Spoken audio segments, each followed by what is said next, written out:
Reading with your kids. Hola, niha, konnichiwa, assalamu alaikum, shalom, mahaba, ciao, bonjour, kiori, namaste, jambo,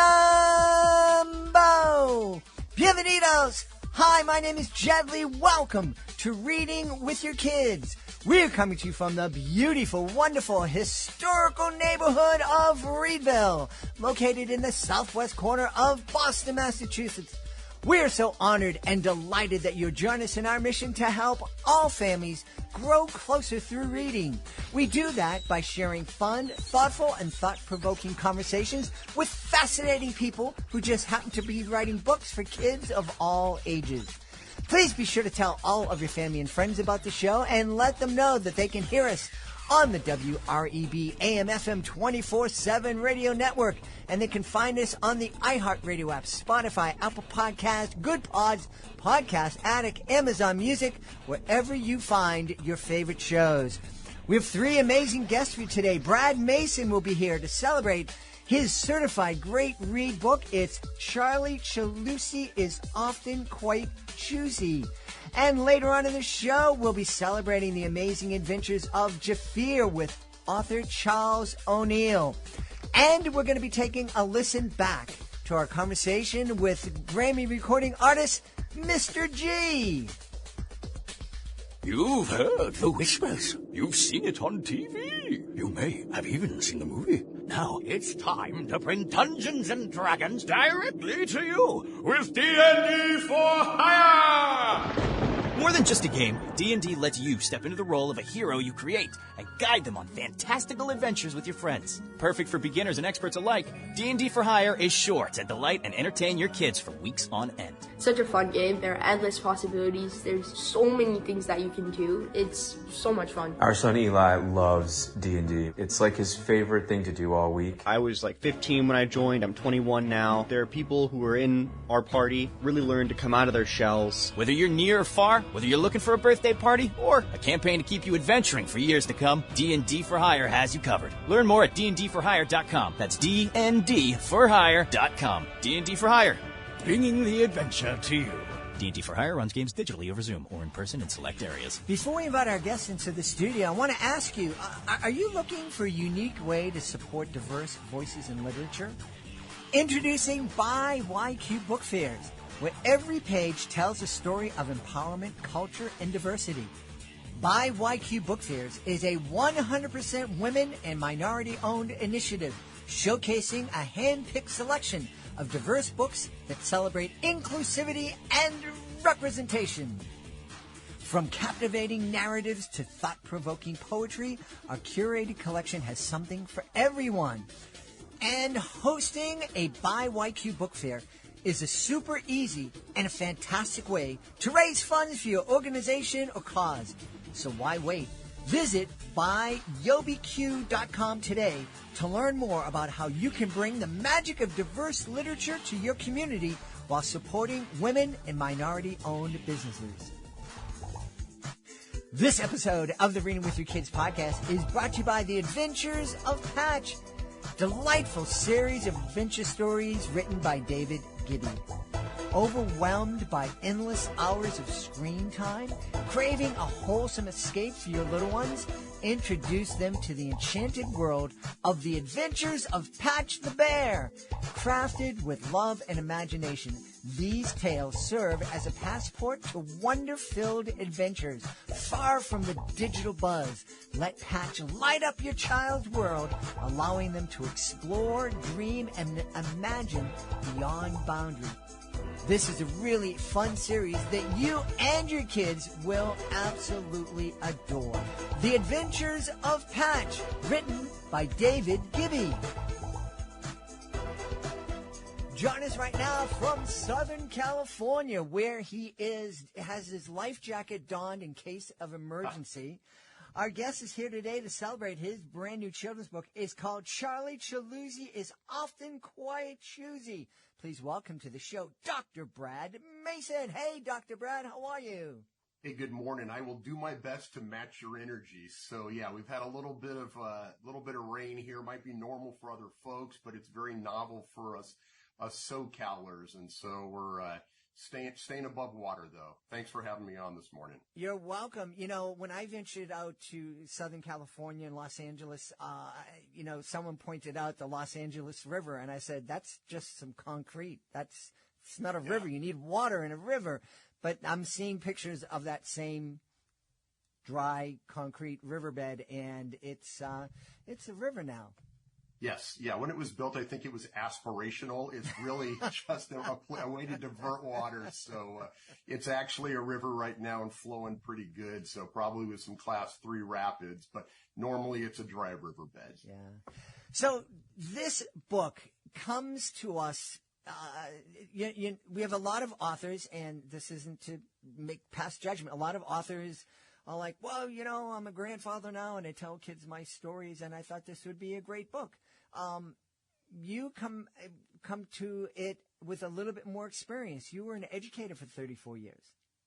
Yeah. In fact, currently I'm sitting in my office right now. I'm a superintendent of a school district in Southern California. And so some people are full-time authors. It is very much something that I think sort of stumbled into, but I don't think it was very, very far below the surface of kind of who I am and something that I would like to do. But yeah, I get up Monday through Friday and run a school district in Southern California in my 34th year as an educator and 9th year as a superintendent. Wow. Well, my beautiful wife recently retired after 34 years in the Boston public school system, so I know that that's a long haul. Yeah, it is. And I taught earlier in my career and have had administrative positions for many years. And I love serving schools. I love serving students. But even just coming through the pandemic and just kind of the shift that occurred then, kind of coincided with me becoming a granddaddy of 6 over the last 4.5 years. And so I don't know that it's any one thing that kind of brought me to this place. I think it's a kind of a multiplicity of a lot of different variables, but I will tell you, I loved the process, and Chaloosy is Often Quite Choosy is one. Just talked with my publisher about a second book that we're going to get started on producing right now, and it's Chaloosy Refuses to Snoozy. And so it just continues to be just, little snippets in a day in the life of Charlie and his struggles just kind of growing up. So tell us about Charlie. Yeah, it's kind of an odd story how it began. A friend of mine for years and years was in the field of medicine and quasi-retired from that and moved to Tulsa, Oklahoma, and purchased a publishing company, Yorkshire Publishing. And because I've been in education for so long, he was working on producing a book for somebody else. And he sent it to me to maybe be one of those nameless faces, names that writes a sentence to endorse it in the back of the book. And the thing that struck me is when I started reading it, I felt this profound weight that I can't just blow through this and just put a sentence on there. I realized that there were going to be adorable, chubby-knuckled little kids that are going to be reading this book. And the weight of responsibility just kind of hit me that we often have one opportunity, one chance to really do something special for a child that could be impactful. And impactful could be for their enjoyment, for their encouragement, for a place of solace for them, for just to give them a little puff of wind in their sails to move them forward. And so as I wrote back way more than one sentence as far as my feedback, he's like, where in the world is this coming from? I wanted one sentence, and I'm like, I think now in this more mature phase of being around little people, I've got 2 4-year-olds, 2 2-year-olds, and 2 infants. And in my body of work and lifetime in education, I just thought, I think this book is good and I think it could be great. And he's like, well, why don't you think about it? And I've always told people I think the world is way more full of critics than artists. And he was kind of challenging me to be an artist instead of a critic. And so I live in Southern California, and part of the byproduct of that is I commute to work and I sit in a lot of traffic every day. And so I went home that Friday night and just kind of pondered, and Charlie was born in my head, and started writing Chaloosy is Often Quite Choosy that weekend. and sent him kind of an initial manuscript early the next week and just said challenge accepted. That was in July, and here we are in January, and I've got a book. That's wonderful. Well, I love when people take on challenges and great things come of it. We don't challenge each other enough. I think it's a fun thing to do. Yeah. And and again, when I'd mentioned previously that I don't think this was living very low beneath the surface because it didn't take much of a nudge for me to get going. And it was one of those things that you kind of tell yourself, someday when I retire, and your window of opportunity is, every year as we make a trip around the sun, closes. And it's kind of like these things are not mutually exclusive. There are insights, wit, and wisdom that I've gathered in my years as an educator, and the things that I've just seen that are patterns in children, especially some that have kind of come to the fore. And again, if you think of relief drawings, when you rub that chalk or that thing, and that the image really starts to come forward, there's a lot of rubbing of that happened on kids that through the pandemic that kind of really brought some anxieties and some questions and some I think anxieties, if not the word fears, that came forward. And Charlie's a little guy that struggles with some of those things, but in a very short order in the book, he puts some plans together, he thinks some thoughts, he takes some actions, and he's able to make some inroads towards kind of, doing one or two things new and experiencing some success. Yeah. You mentioned anxiety, and that's something that we're hearing more and more, that kids are experiencing anxiety at a higher and higher rate these days. As an educator, somebody who's been working with kids for 34 years, do you see that there is actually more anxiety coming, or is it just that we're noticing it more? It's probably yes, and yes. I mean, I think there are some real challenges that we face. Children have always faced kind of micro challenges within their family unit, within their community, and so forth. But when you go through something collectively as a state, a region, a nation, a globe, kids take their cues from adults. Mm-hmm. And, you think about it, if you've ever had little kids and, if they see mommy or daddy crying or upset, their trigger is often, upsetness. And it's not, they can't even give it a name. They can't give you the rationale. It's just their world is upset in some form or fashion. And there's just been a lot of stresses put on us collectively as people. And those fractures and those things that we felt as adults, I think they just get pushed down and manifest into young kids. And they don't have the skill sets often to just kind of identify and so forth. And so what I'm hoping for Charlie is that we're not always a very reflective people. Can I identify my fears? Can I identify my anxieties? We are great at picking the speck out of somebody else's eye as opposed to the log in our own. And so if Charlie can help provide a discussion point, an instruction for kids to see, he was locked into what he wanted to wear, what he wanted to eat, his unwillingness to try new things. And if kids can articulate that and carrying adults in their life, I don't care if it's teachers, parents, whoever, and give them an ability to talk about trying new things and what stands in our way of taking on that new little challenge. Whether it's learning to ride a bike, trying a new food, going camping, riding a roller coaster. We do just one thing a day that's kind of new and beyond our little comfort zone. We're going to have merit badges all up and down the sash of just these wonderful new ideas and opportunities. And so that's really kind of who Charlie is. And that's my hope, to get this book in the hands of caring adults and little ones to just provide a little loving nudge to kind of get out there. Yeah. Well, you had said that, kids take their cues from adults. And I think that there are a lot of adults out there that are loath to try new things. And their kids see that.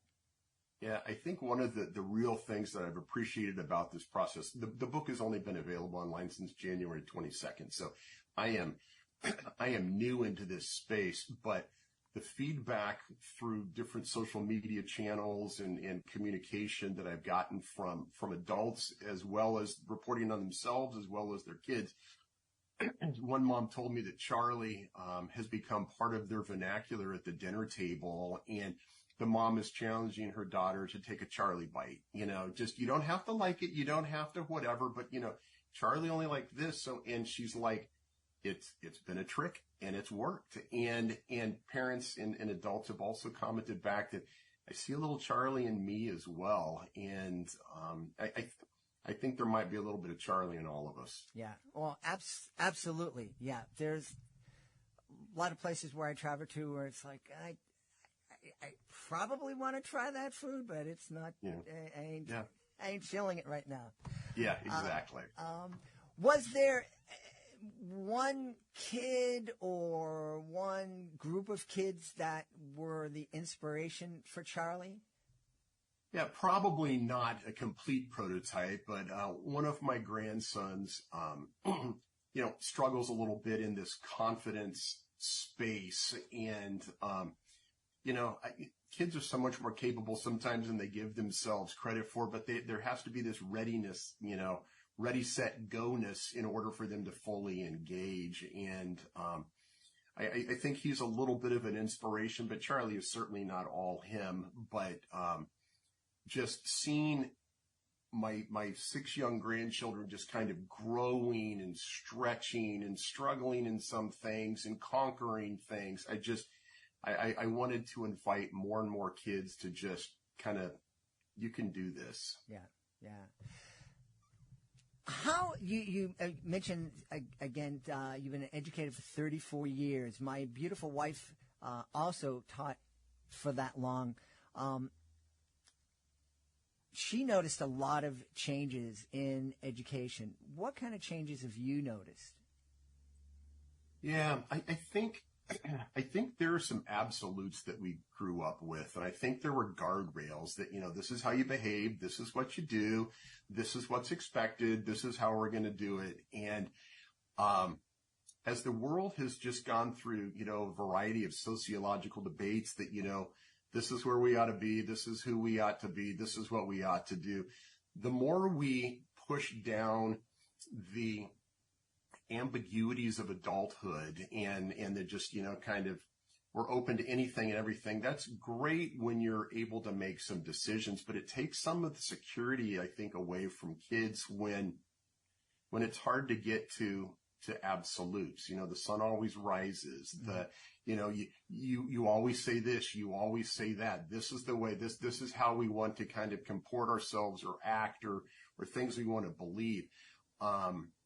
If we're out just swimming in a pool, sometimes the safest place is the edge. The edge creates a boundary. It creates somewhere where you can kind of anchor yourself.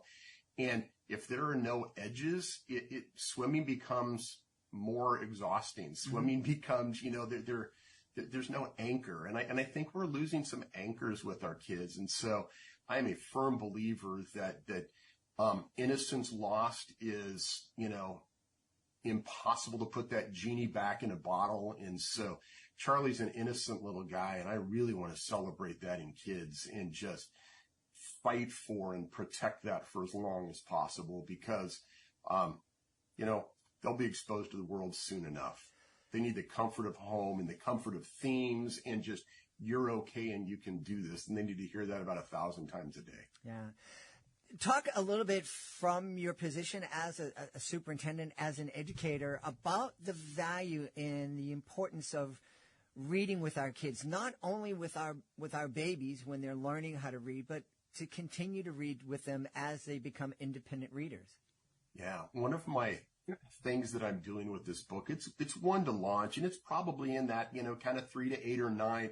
If you're just going to go buy a book for a child, that's that. But I've got a whole different vision for how Charlie and this book series are going to go out. I have started going into the classrooms, upper elementary classrooms, 4th and 5th grade. That's not really the target audience for this book, but doing writing workshops with the kids and kind of unpacking the story of, if I knew what was involved in writing and having a book produced from the very beginning, I probably would have had too much anxiety to send the manuscript off. I just thought, I'm going to send this to my buddy Kent, I'm going to send him words and he's going to send me a book. I'll just check the mailbox every day. And it turns out, don't know if you know this, but that's not how it works. And so he came back to me and just said, hey, we need kind of, some scene sketches. You can't draw.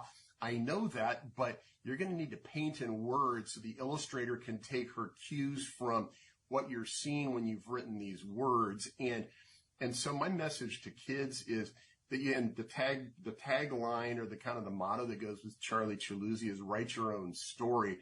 And I am in schools, in fact, going to be up in Boise, Idaho on Friday this week at my sister and niece's school where they're teacher and librarian, sharing with all their campuses. I'm going to be in a variety of other schools, just talking and again, sharing the story with the littles at their age appropriate space.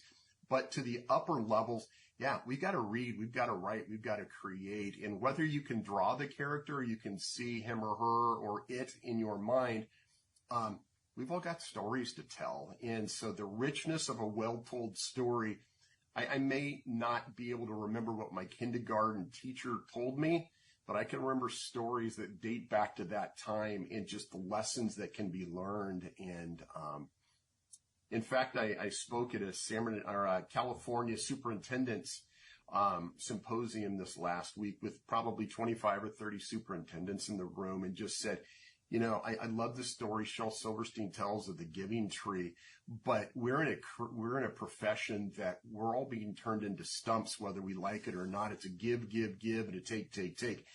And the thing that's missing in that story for us as human beings is while we're still giving, there's still an opportunity for new growth. And this whole writing, authoring, and kind of offering Charlie out to the world of kids' literature, it's new. It's been new growth for me, and it's been dynamic. It's been exciting, and man, I would have missed out if I didn't say yes to the challenge.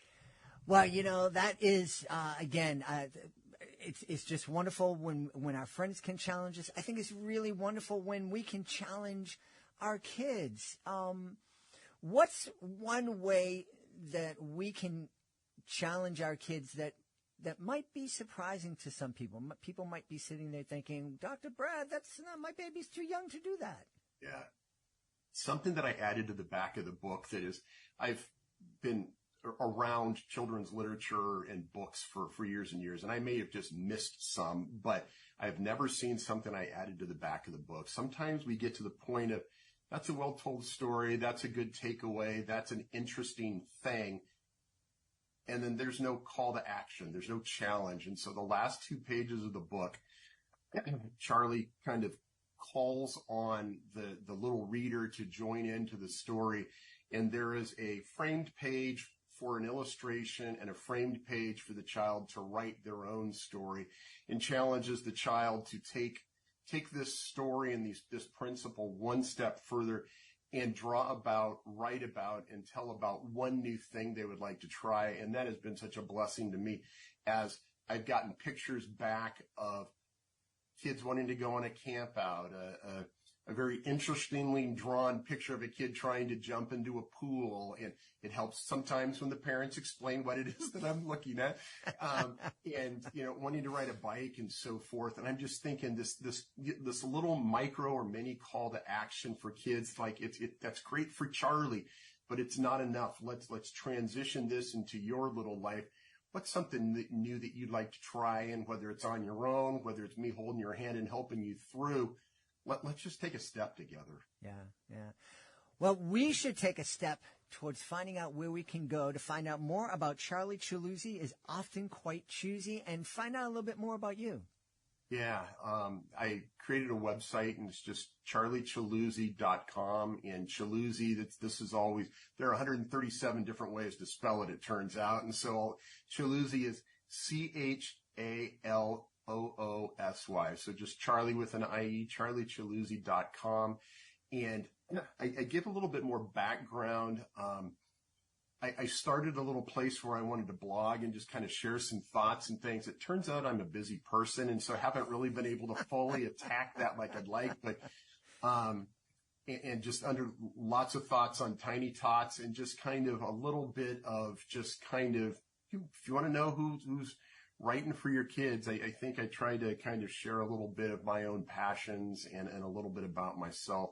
And then there's a Facebook page, just Charlie Chaloosy, and an Instagram page at Charlie Chaloosy. And it's a place where I'm just very much enjoying hearing back, because you just put the book out there and you just kind of have hopes for it. But when you can close that loop and hear back how it is impacting people and providing some hope, some joy, some encouragement to kids, the thought of some kid getting some sort of solace or comfort, reading this story before they go down for a nap or bedtime or whatever, that's next level awesome. That is wonderful.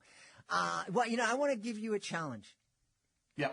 You were mentioning that the next book is Charlie Chaloosy is Often Not Snoozy, Charlie Chaloosy Refuses to Snoozy. Yes. I would like to challenge you to challenge the kids in your school system to come up with additional titles. It might be quite fun. It might be a little disturbing too. That is an adult byproduct. When you hear this title, it's just somehow it just kind of hooks folks, and I'm getting, all these, have you thought about rhyming with this word and that word? And I've created a page. Whenever a new one kind of pops into my head, just kind of write it down because it will be enfolded. But, that's a great idea. And when I go out, it's interesting you said that. When I was in a classroom last week, a 4-5 combo in a 5th grade class, one of the things that I take them through is that we need to pick a character, we need to pick a setting, we need to pick a conflict, and we need to pick a resolution. And we verbally, as a class, within the hour that I'm with them, adopted one of the children's ideas of Stella the strawberry. And she was a lone strawberry. She rolled to the back of the fridge. She was all alone. We had to identify what's going on. Fridges are dark. They're cold. She's alone. And so we just start writing this story, nothing written down, but, just start talking through.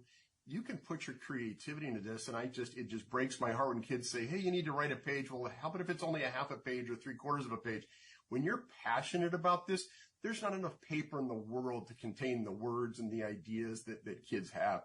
And it's just inviting them to unlock that creativity. And then the other class was Rob, the 1,001-year-old dinosaur. And so we just kind of developed that idea and so forth. And I'm just like, kids, I'm nothing special. I just took the time to do this and found people that could assist me. And as I read with the little kids and they color and write on the back of the pages, as I work with older elementary kids and go and do kind of these writing workshops, I just want to invite people into this, to this collection of children's authors, and just give them permission to just be creative and kind of get in touch with that. And the kids have very much lapped it up. That's awesome. Well, I'm excited for you. We want to encourage everybody to check out Charlie Chaloosy is Often Quite Choosy. Our guest has been the author, Dr. Brad Mason. Brad, thanks so much for being with us. Thanks, Jed. It's been totally my pleasure. Best of luck on everything moving forward. This episode of the Reading with Your Kids podcast is brought to you by I Am Musical, Adventures of Waffles, written by Barbara Brown. Waffles is a feisty and funny dog who cannot play an instrument, sing, or compose music, but somehow is convinced that she is musical. In this book, Crouton the Corgi spends the day trying to figure out how his best friend Waffles could possibly be musical when all she does is make a musical mess everywhere she goes.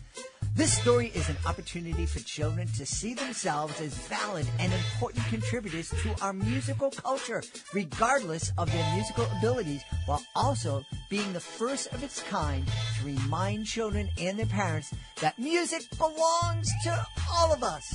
Get your copy today. I Am Musical, Adventures of Waffles, written by Barbara Brown. This episode of the Reading with Your Kids podcast is brought to you by A is for Always, an adoption alphabet, written by Linda Cutting. Linda tells us that this book is inspired by her daughter, a Chinese-American girl adopted into an all-white family when she was only 6. She stomped down the hall carrying 2 books, demanding to know why her adoption book was different from her white brother's. Linda says her daughter asked her to write a book for adoptees from everywhere so no one would feel left out. A book that addressed the challenges as well as the joys of adoption. You and your kids are going to love this beautiful book. It's a beautiful message, and the illustrations are absolutely beautiful. Every page shows a different adopted family of cuddly animals welcoming and cherishing a new child. A is for Always. It hit #1 on Amazon for new releases. It should be in your family library. Get your copy today. A is for Always, an adoption alphabet by Linda Cutting. Hey, did you know that there are over 1,900 episodes of Reading with Your Kids?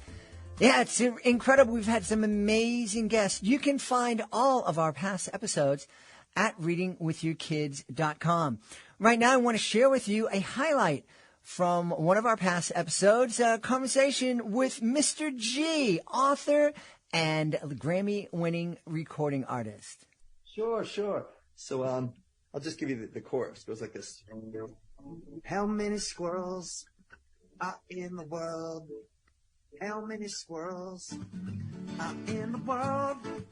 I'm looking high, I'm looking low, I'm counting squirrels everywhere I go.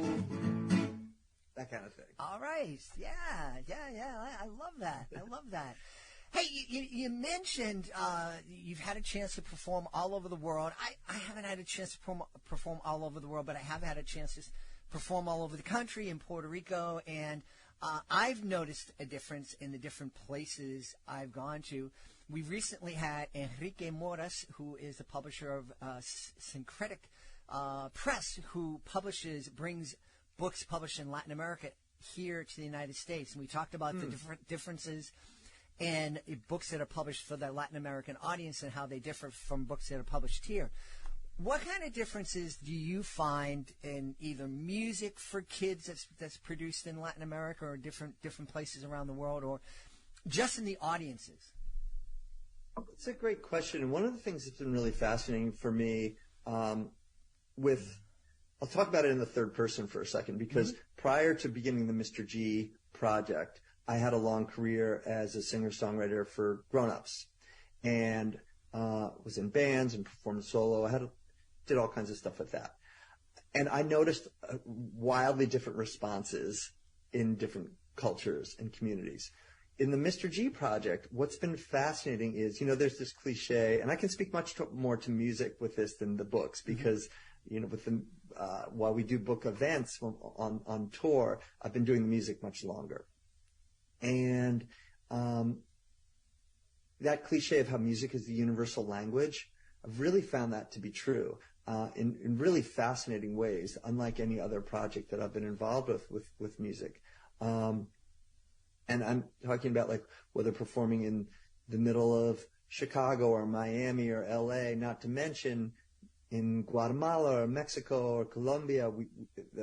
In those countries, that's wonderful because we're singing in Spanish. A lot of my music is bilingual, Spanish, English. And so I think there's some exoticism there when I show up in, Panama and I'm singing in Spanish as an American guy. That said, we've also performed in India. I don't speak the language, and so it's much more, at that point, it's just conveying energy and rhythm and sort of a shared humanity and way of, and a desire to connect sort of across cultures beyond borders. And that's really important to me. And with the books, one of the things that's been, I have 4 children's books out now based on these original songs. All the illustrators are international. So I mentioned Marcos did Señorita Mariposa and How Many Squirrels Are in the World. There's a book called Lila Tov, Good Night, which is a lullaby. It's sort of a refugee immigration narrative with a wonderful artist from Israel. And a book called We'll Make Things Better Together with a woman who's from Thailand originally. And that matters to me a lot as well, these cross-cultural artistic collaborations, because I've been doing that with the music for many years, but now with the books as well. But to your point about what have I noticed about the differences, it's more like what I've noticed about the similarities, which is, that's what's really been fascinating. It's just like the same degree of energy, joy, with kids, but also by definition at our concerts or our book events, the kids are never there by themselves. You know, they're there with their parents or their grandparents or their teachers. And there's been this incredibly heartening universal similarity to the response, which is just like joy and engagement and fun and curiosity. Once again, if you want to hear our entire conversation with Mr. G, please be sure to visit our website, readingwithyourkids.com. This episode of the Reading With Your Kids podcast is brought to you by Lucas and the Game of Chance, a thrilling middle grade novel written by Anthony L. Mena. It is a Reading With Your Kids certified great read. While Lucas is playing his flute at the seawall one day, he befriends a mysterious talking dancing snake that rewards him with fortune and favor. Some years later, tempted by greed and pride, Lucas loses all of his riches and his family. He now must set off on a treacherous journey through a frightening forest filled with suspense and strange creatures. To find Destiny, her son, Ilion, the sun, her daughter, Luna, the moon. These celestial guardians will surely allow him to reverse his misfortune, restore his honor, and win back all that he loves and treasures. Won't they? This is a reimagined Greek folk tale, Lucas in the Game of Chance. It's illuminated with dramatic and evocative pen and ink drawings that provide an ideal backdrop to the dark intrigue that fills this haunting story of human struggle, courage, and resilience. You and your kids are going to love it. Lucas and the Game of Chance by Anthony L. Mena. It is a Reading With Your Kids certified great read. Join us right now from the beautiful city of Tampa in Florida. Our guest is here today to celebrate his exciting middle grade series, The Adventures of Jafir. Please welcome to the show, Chuck O'Neill. Hey, Chuck, how are you? I'm well, thank you, Jed. Appreciate it. Glad to be here. I'm delighted to have you here. Tell us about Jafir. Where is these stories taking place? Sure. So they begin in 1830 Ethiopia. And the premise is that Jafir and his sister Butina are out on the savannah, and they look into the sun, and they turn around and they see a lion is coming toward them. So they run up a tree, and they, as you know, lions can climb trees, but this particular lion was a little tired, and he didn't necessarily chase them, but now they're stuck up in a tree. But what I wanted to do is I wanted to create a world where a child is reading a book, and every paragraph at the end of every chapter is a cliffhanger. So Jafir and his sister get in trouble. He, by sheer grace of God, kills the lion, and they run away and they get lost. The premise of the books is that once they get lost, and within, I would say, 3 or 4 chapters, Butina disappears. And he has to spend the rest of the books traveling around the world trying to find her. Wow. The cliffhanger, it's something that I grew up with. It's something I loved. I mean, it seemed like every TV show I watched way back when we only had 3 channels, and you had to stand and hold on to the antenna and raise your hand so your dad could watch the show properly. It seemed like all of those episodes ended with a cliffhanger, and it always wanted you to come back for more. And I went to the movies on every weekend, and you didn't have to wait a couple of years for the next chapter in the story to come out. There was one every week, and it would come out. And they weren't the greatest movies in the world, but they kept this, 8, 9, 10-year-old very entertained. That's exactly the point. If you want to get kids to read, and certainly that's your world, you have to give them something that's exciting and interesting. I read a lot of these books too, like you do, and sometimes they get bogged down with atmosphere and trying to create, sort of this perfect world in which these kids are, these people live in. But it's really about the adventure. It's really about moving things along and getting the child excited about reading and finding out what's going to happen next. So you can make a little bit of a jump of faith, when you say, he doesn't know exactly what he's wearing exactly because you're more interested in what he's doing. Mm-hmm. That makes sense? Well, it certainly makes sense to me, yes. And again, it just might be me. Everybody is different. Everybody likes different things. But if I'm reading a book and I'm, reading 7 or 8 paragraphs about what they're wearing or about what the wallpaper is, I tap out a lot of times or I skip ahead. Right.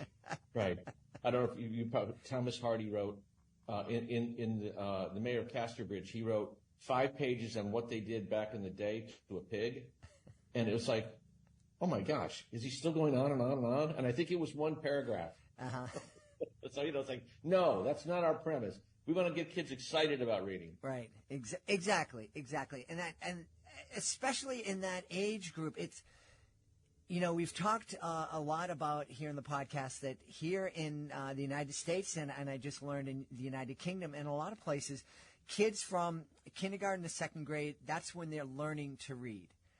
But once 3rd grade kicks in, now you're reading to learn. And if you're not reading and if you're not keeping up once you get to 3rd grade, you ain't learning.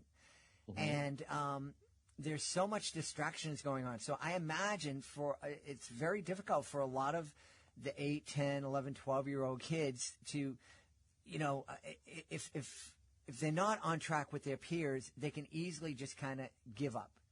And I think a story like this, which is really quick and, there's lots of action, there's cliffhangers, what's going to happen, there's a reason to turn the page. I think that's a great way to capture a lot of those young, reluctant readers. Right, and then I decided the overarching premise is, where's Butina?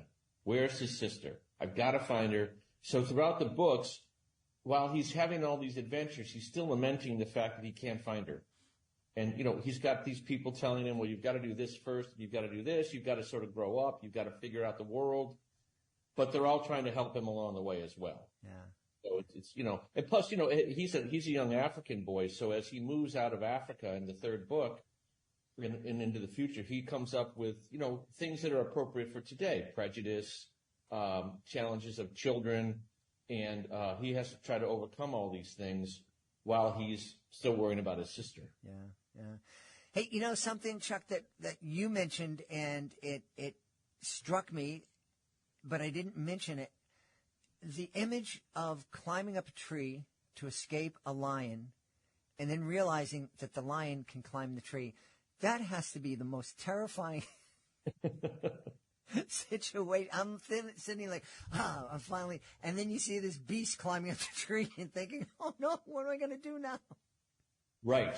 So in the paragraph, you see that the beast is fairly emaciated, and there's a logic to it, right? Because you've got to explain that he hasn't eaten in a while, so he doesn't really have the strength necessarily to get up all the way, and then Jafir is kind of bashing him down too, right, to keep him down, and so that he decides that he's going to wait Jafir out. Yeah. He sits underneath the tree, and then a thunderstorm comes rolling across the savannah, and it provides the fuel to change the scene and allow Jafir and Butina to fall. Actually, Butina falls down off the tree, slips down, and Jafir has to help her. And he grabs a branch and kills the lion. And then now they're in the middle of a thunderstorm in the middle of nowhere trying to figure out how to get home, and they can't figure it out. Yeah. And then they're off on their adventure. Really, really cool. What inspired this? Because Ethiopia is a long way from Tampa. So I have 5 adopted children, 3 of whom were born in Ethiopia. And so when they came back to America as little kids, my other daughter, Nora, said to me, why don't, I was telling them stories. I was making up all these stories about Ethiopia to engage them with their old world. And my daughter, Nora, said, well, you should write these down. So I said, okay, I will. So I started writing the first book, and then I kind of said, we've got to have this series of books so that we can teach children, all these interesting things. So the first book takes place in Ethiopia. The second book takes place on the water and in Kenya. The third book takes place in London, actually. And the fourth book will take place in America, and then the fifth book will take place in the Caribbean. Wow. So we have action, adventure, friendship, love, and travel. And a little bit of historical education Yeah. thrown in on the side so the kids can learn without really thinking they're learning. Yeah. And that's the best way to learn. Yeah. We don't want to bash them over the head with all these facts and things. So again, what's interesting about writing these, and I don't know about your other authors with whom you speak to, part of it is what you take out. So you can throw so much stuff into these books, but again, if it bogs it down and the story gets boring, or even for a page, I don't want a kid losing interest at all. So I just keep throwing little tidbits in. Like there's a character who his favorite thing is to tell people what a word means. So if I use a word that maybe a kid doesn't understand, he's the guy that says, well, you know what that means is this and this. And then then the reader goes, oh, okay, now I get it. You know, I definitely don't want to not mention this. You told us that you're the dad of 5 adopted kids, and I just want to thank you. I mean, very, we've talked about it here in the podcast a number of times, but families who open up their home to foster kids, to adopted kids, I think it is such a blessing. And I know I'm going to be like ChatGPT, and I'm going to guess and predict that you're going to say, well, it's a blessing to me too. And I understand that. But you opened up your home to some kids who needed love and a family, and you did it 5 times. And that's a real beautiful thing. And I just wanted to acknowledge that because I think it's real special. Thank you. Thank you. Yeah. That's been an adventure as well. I'm sure it has been. And one that was like a roller coaster, ups and downs, goods and bads. But overall, like any family, and it's just, I've heard a number of people say, oh, I need somebody that's my blood, and I couldn't have a connection with somebody that didn't have my DNA in it. And that boggles my mind because to me, it sounds silly. You hit the nail on the head. It's exactly how I feel. What do I care if they came from my blood? We're all, the old Key West thing, one human family, right? Yeah. That's all we are. And these are marvelous people, and they're really super nice kids, and they're growing up, hopefully, to become good, productive people in society. Yeah. You mentioned that your daughter inspired you to write down these stories. But, telling a bedtime story and then writing it down so you can save it, that's a lot different to take it to the point where you're publishing them as books, getting them edited, getting it designed and getting out there. That's a whole lot more work involved in that. And you're a busy guy anyways. What was that inspiration? What pushed you to do that work, make that investment to get these stories out to folks? So I've been blessed. I have a journalism degree from St. Bonaventure University, and I was in public relations for many years. I probably wrote 1,000 press releases in my day. So I have a pretty good sense of structure on how to write things and how to write things in a tight, concise fashion, right? Because in that world, you can't get all over the place with your sentences and things. So I took that experience along with the fact that in my career I do startup companies, and that's what I do. So I'm actually working on my 12th startup company right now. Wow! And so I'm a busy guy, but I know how to start a company, so I could figure out how to kind of do all those things, bring the right people in, and put it all together. Wow, that's amazing. Can I go down a little side road here? Sure. I worked in a hospital and in a school for kids with severe developmental disabilities, and my job was to get the kids out into the community, and this is way back in the 80s, and part of the job was for me to work with the big university hospitals PR team to bring attention to the kids and our mission and all that, and we had this great event lined up, and it came together all at the last minute, and at the end of the day, I worked with one of the PR assistants, and we put together a press release, but there's no one around, none of the bigwigs to approve it. But we needed to get it out there, so we took a shot and we put it out there. And the next morning we came into work and we found out that we misspelled the word handicapped in the title. And we were going to get fired. I knew we were being screamed at from 2 different departments. But of all the press releases the hospital had put out that year, ours got the biggest response. We had every single media outlet in Boston come down and cover the event. Otherwise, I would have been out in the street. For one misspelling. For one misspelling. One extra letter. So unfair, right? Well, it's just a silly little story. I don't know if I've shared it before, but it reminds us how important it is to if we want to self-publish or we want to be an indie indie author, we need to have a team behind us to edit Absolutely. the books, to design the books, to set up podcast interviews. Well, as you know, I always say, you have to have an editor. Even the greatest, the great writers of the world had editors, right? Mm-hmm. And if you think that you can write, that every word that you've written is precious, and it's only you could write that, then you're missing out, because my editors have been tremendous in fixing syntax and even just misspelled words, but even apostrophes where they would go or not, or cutting things if it got too cumbersome. Mm-hmm. And I rely upon these people to do these things to help make the books better and more entertaining for the kids. Yeah. Going back to what we were talking about in the beginning about writing a cliffhanger into every chapter, what's the secret to that? Because like we talked about, we don't see it as much these days. How do you structure that so that you have a middle and beginning and an end that leads to another beginning in every chapter?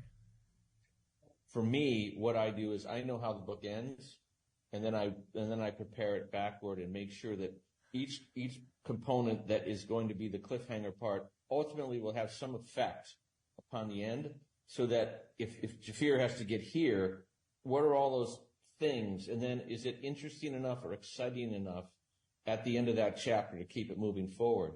And then if you do it backward a little bit and you have the premise and you've done your outline of your book, whether on paper or in your head, then you can come up with the interesting stories. And, frankly, you have to be a fairly creative person to do these things, right? I mean, you can't write a dull book for a kid. That mm-hmm. just won't work. Mm-hmm. So it's a process. Yeah. What do your kids think about the series?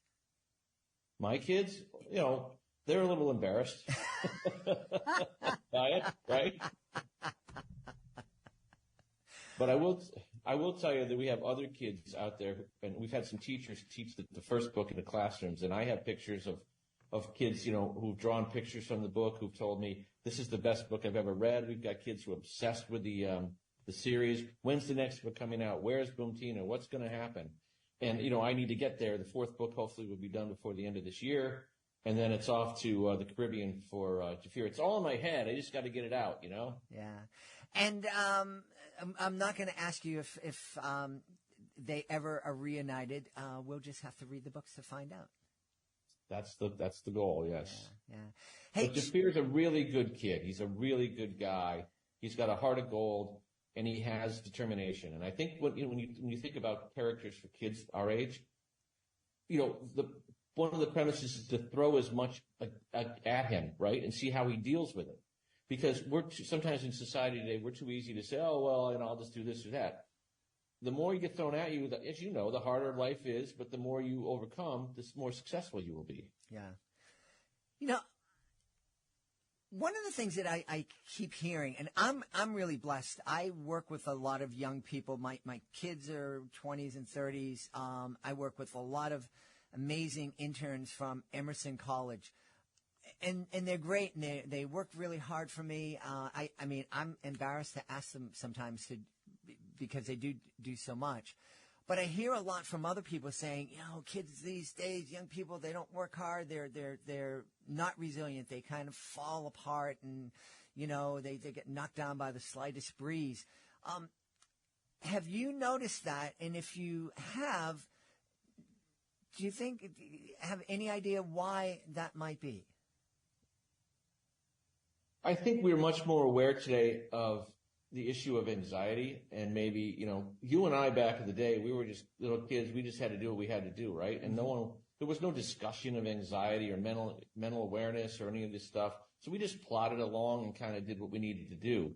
And so I think it's a double-edged sword. I think half of it was, I'm sort of glad I was buried and ignorant of all that stuff, because it just propelled me to do the things I needed to do. Mm-hmm. Then, of course, it's smart to have those kind of things. And I think there's a lot of kids today that think more about their mental health versus than maybe we did back in the day, and maybe that's having some effect on it. Yeah. I'm just guessing. Yeah. Yeah, smarter people than me can't figure out the answer. So, right. That's but, you are smart enough to be able to tell us where we can go to find out more about the Adventures of Jafir and find out more about you. Well, we have a website, AmazingJafir.com, and we have the books are available on Amazon. Awesome. And you search for the Amazing Adventures of Jafir, and they'll pop up, and you can get them hardcover, softcover, Kindle. Wonderful. Yeah. We've had a really great time speaking to the author of The Adventures of Jafir, a great middle grade series from our guest, Chuck O'Neill. Hey, Chuck, thanks for being with us. This is awesome. Thank you. We hope you've enjoyed this episode of Reading with Your Kids and will join us for the next exciting episode of the show. We hope that you'll connect with us on social media, Facebook.com/ReadingWithYourKids, @ReadingWithYourKids on Instagram and TikTok, and @JedleyMagic on Twitter. We would love for you to go and subscribe to our YouTube channel, YouTube.com/ReadingWithYourKids. And we would love for you to visit our website, readingwithyourkids.com. You can check out our blog, download our free online magazine, visit our Reading with Your Kids Certified Great Read Wall of Fame. Use the contact button up at the top of the page to send us a message. We love to hear what you love about the show. We don't want to hear what you don't like about the show, but we should, so we can make it better. And we absolutely want to hear who you would like to listen to on a future episode of the show. And if you are an author, you absolutely want to click the Authors Click Here button at the top of the page to find out how you can be a guest on the show. Being a guest, it's fun, it's easy, it doesn't cost a thing, and it gives you the chance to tell thousands of Kidlit fans all over the world about your great kids' books. You can also learn about our effective and very affordable promotional services. I want to thank the folks who made today's show so wonderful, starting with our guests and our sponsors. I want to thank my team, Fatima Khan, Rory Grady, Chris Doherty, Skylar Strauss, Nick Warner, Kyoko Ito, Kayla Newland, Kristen Barrett, Sydney Swan, Hannah Rose. I want to thank my beautiful wife for all the support she gives me. Most of all, we all want to thank you. Thank you so much for taking the time to join us today, and as always, thank you so very much for taking the time to make the world a better place. And you do that every time you read with your kids. I'll be looking for you in the next episode of Reading with Your Kids.